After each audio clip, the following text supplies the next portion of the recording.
Kashmir, you know that Hindutva supremacists, who are inspired by this RSS ideology, view Indian territory through the lens of Greater India in the same way that right-wing politicians and parties in Israel view Israel in the broader lens of Greater Israel.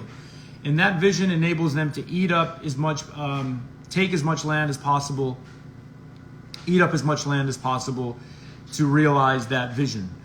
So that's what's happening in India. I wanted to raise up what's happening in Kashmir. And again, for those of you who are more interested in my writing on Kashmir in India and sort of my fight against Hindutva supremacy, many of you guys are new to following me because of my work on Gaza.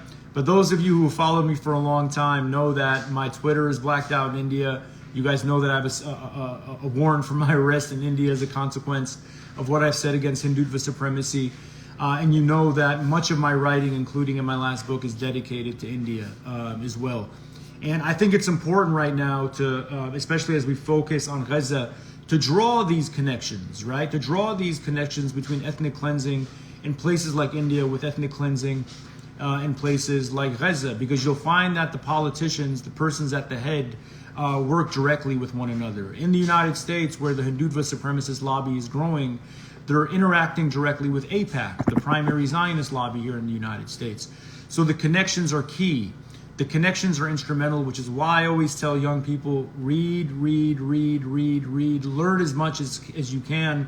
We don't need more influencers, right? We don't need any more influencers. We don't need more individuals just kind of like leading their activism with emotion. We don't need more individuals leading their activism with anger. We need thought leaders. We need thinkers. We need intellectuals. That's what we need to educate, empower, and impact, right? What's happening in places like Palestine, India, Myanmar, right? People just, it's good to protest.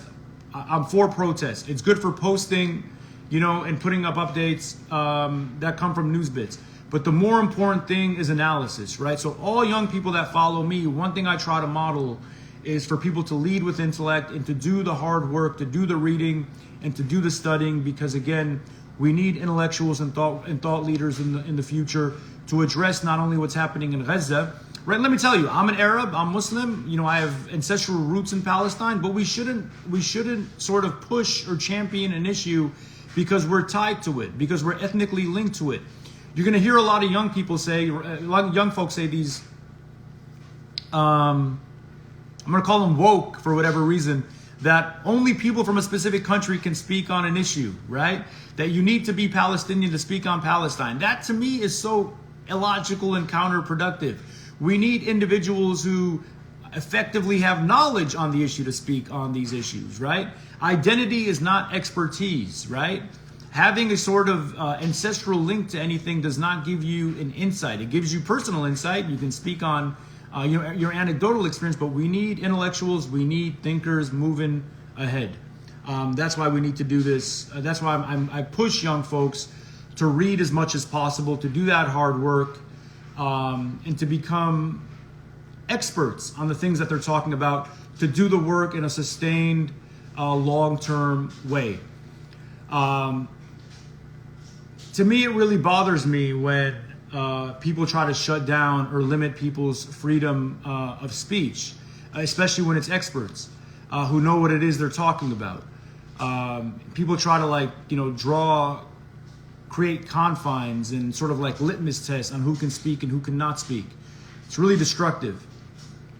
So again, young people, read the greats. It's funny, I go to these talks and I talk to some of these individuals who would classify them as themselves as woke, radical activists. And it's great, have anger, have emotion. But if you don't know who Mahmoud Darwish is, if you don't know who Edward Said is, if you don't know who Ghassan Kanafani is, if you haven't read Men in the Sun, if you haven't read I Saw Ramallah, if you haven't done the hard work and the reading, right? Yelling and shouting is only one single thread. The hard intellectual work is important as well. So I push young people. There's a great saying, I can't remember, I'm going to mess up the quote, but the saying essentially says is, True leadership comes after long years of anonymous study, right? Long years of anonymous study. So people need to do these long years of anonymous study before they rise up and try to claim any mantle of leadership. As an educator, that's really important to me. The last thing I want to say is, again, I talked about how you have Arabic accounts trying to censor and cancel and discredit people like Mu'taz. Obviously, here in the West, we've seen in the last several days people try to delegitimize and discredit people like Shaun King. You know, it's funny, I put a post up earlier today that track records speak louder than trolls. I've known Shaun for a long time, during our days on Twitter when we were active. And he's been speaking up on Palestine for at least 9 to 10 years, if not more, offline. But it's funny because in my comments, whenever I post about Shaun, you'll get a string of people hating on Shaun. And what I did today is I went to the accounts of 2 or 3 of those individuals, and none of these individuals had a single post on Gaza. Not a single one of these individuals had a single post on Twitter. Some of them were Arab and Muslim and could have been Palestinian. So it's funny that some of these people who are trying to cancel an individual who has dedicated his entire platform to Gaza over 82 days have not put up a single post on Gaza over those 82 days. It says a lot about who they are and says a lot about the legitimacy of their criticism. The second thing I wanted to say is there are some sort of prominent or quasi-prominent voices who have made it a penchant of theirs or a sort of habit of theirs to go after individuals when they are down or when they're being lambasted and critiqued by the zeitgeist. I'm not going to say names, even though part of me wants to say names, to be honest with you. And I'm happy to speak to these individuals behind closed doors. I tried to speak to one of these individuals behind closed doors once, but he refused to speak to me, I think, in cowardly fashion. Right? It's funny that people want to, discredit and talk about people publicly, but they never want to talk to them face to face or one on one privately. It says a lot about a person's sort of authenticity when they do things like that. But let me tell you this, especially if the individual is a quote unquote or a self-anointed spiritual leader. I'm not a spiritual leader. I'm a law professor, right? I'm not somebody who represents or studies scripture or Islamic law. So I don't hold myself to that high standard, right? But for individuals who are, right, it's a really weird habit for quote unquote spiritual leaders to go after people when they're down, right? Whether they're Muslim, Christian, Jewish, Hindu, or Buddhist, that doesn't seem really spiritual to me, right? That doesn't seem to jibe with the principles and customs of, any religion that I know about, right?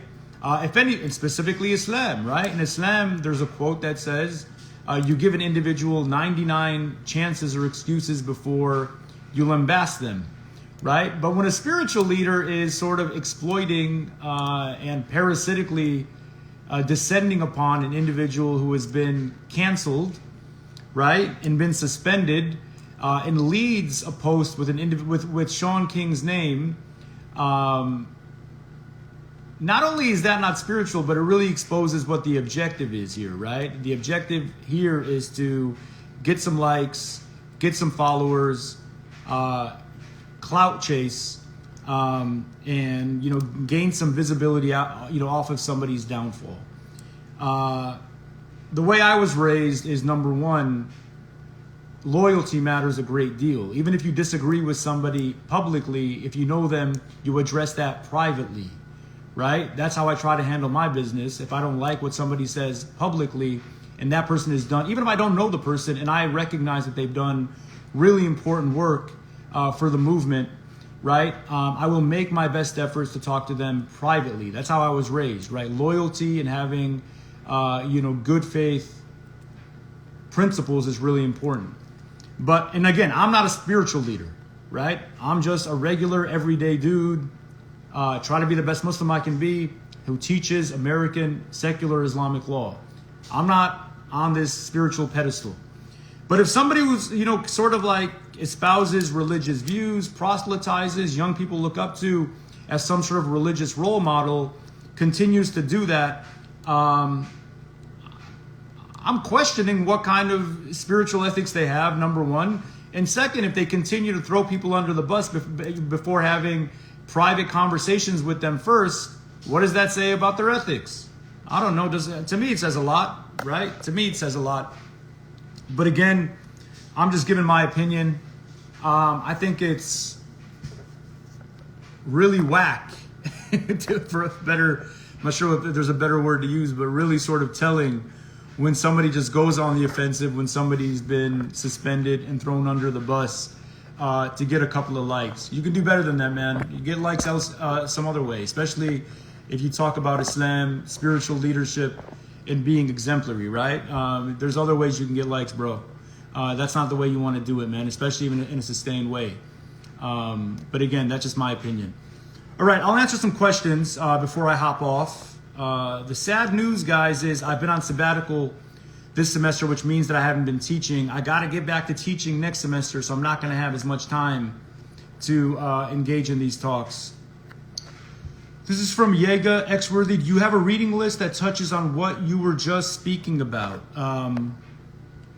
On Palestine? Yeah, I've shared a list that includes a number of books that I highly suggest you guys read. Some books that come to mind is like, look, there are some classic books on Palestine that everybody should read, right? And I think that one of them that deals with displacement is a book called Men in the Sun by Hassan Kanafani. Look it up, Men in the Sun. It's a really short book, a moving book. Read that book, right? You can read anything by Mahmoud Darwish. Anything by Mahmoud Darwish, celebrated Palestinian poet who is also part of the political movement in Palestine, Mahmoud Darwish. A third book that I highly recommend everybody reads is, look, read Edward Said's autobiography called Out of Place. Out of Place. I can share some more books down the line, and I'll try to dig up the list of books that I provided the last couple of days. Where is Shaun King, and will he be back? Look, I can't say too much on this, but I'll tell you that me and some others are helping Shaun legally. We spoke to Shaun recently, and we're trying to investigate the best possible legal and practical avenues to get Shaun back on this page. That is something I'm committed to. Again, the way that I work as an individual is if I recognize that somebody is instrumental and vital, not only to Gaza, but also social justice issues at large, I'm going to do my best to get that person back on. So we spoke to Shaun yesterday. We've identified some possibilities where, inshallah, that could be effective in bringing them on. But as of now, he's suspended, and Shaun is currently not on the page, not on Instagram, right? But people are trying, not only me and some friends that I'm involved with, but a whole host of others really identify Shaun's importance. And again, you can disagree with some of Shaun's tactics. I do. You can think that Shaun's made some missteps in the past. I do as well. But Shaun, by and large, in my opinion, I'll say this, like I wrote in the article that you guys can find in the Substack and the link in my bio, is one of the most important voices on Gaza online in the last 82 days, right? That's my opinion, and I stand by it. And I think that the evidence also proves that. Inshallah, we can get Shaun back on, but it seems like it's going to be tough based on Meta's or Instagram's attempts to keep him out. But we'll try our best. Just want to say the war veteran story is important. You should post about it. I agree, and thank you for acknowledging that, right? Yeah, I'll try to put a simple, short post on the experience I had with the U.S. war veterans. Again, it was really moving. I want to do more of that, right? I want to speak to more U.S. war veterans who have been forever changed, both intellectually, but also physically. For me, man, it's just destructive to see these men who come from poor, working class backgrounds of various races, right? Whatever race they are, you know, give their bodies, unknowingly oftentimes, to American war and American empire. They come back home, they lose everything, they lose their mental faculties. Some of them have lost limbs, they lose family members. It's really sad to see. It's super, look, I come from a working class single parent household, right? I'm the first member of my family to go off to college and graduate school. I don't come from wealth. I come in many respects from poverty. My families were refugees. So I recognize that a lot of these men, whether white or black, brown or Asian, whatever they are, right, didn't have a lot of economic and educational choices. So they're in many respects forced to go to the army, right? I by some stroke of luck, had the chance to go to college and made something of myself. I also come from similar backgrounds. So I don't judge these men. I think they made grave mistakes, right, by serving in wars like Iraq, but I don't judge them. I don't indict them, because I know that people can change considerably. So that experience talking to these war veterans, I think that it's really inspiring to me, because I see how these men change and then become effective spokespeople for issues like fighting American war and now on Gaza. Okay, one more question. Who are you talking about in your criticism? I'm not going to name names, guys. I'm not going to name names. I'm not interested in that back and forths with anybody. I'm trying to, fixate on Gaza. I'm not engaged in these like petty gossip exchanges. People want to critique me, go ahead and critique me. People want to, question me. But if you slander me, like I've said, if you defame me, you could very well find a legal complaint, waiting for you at home or in your mailbox at work.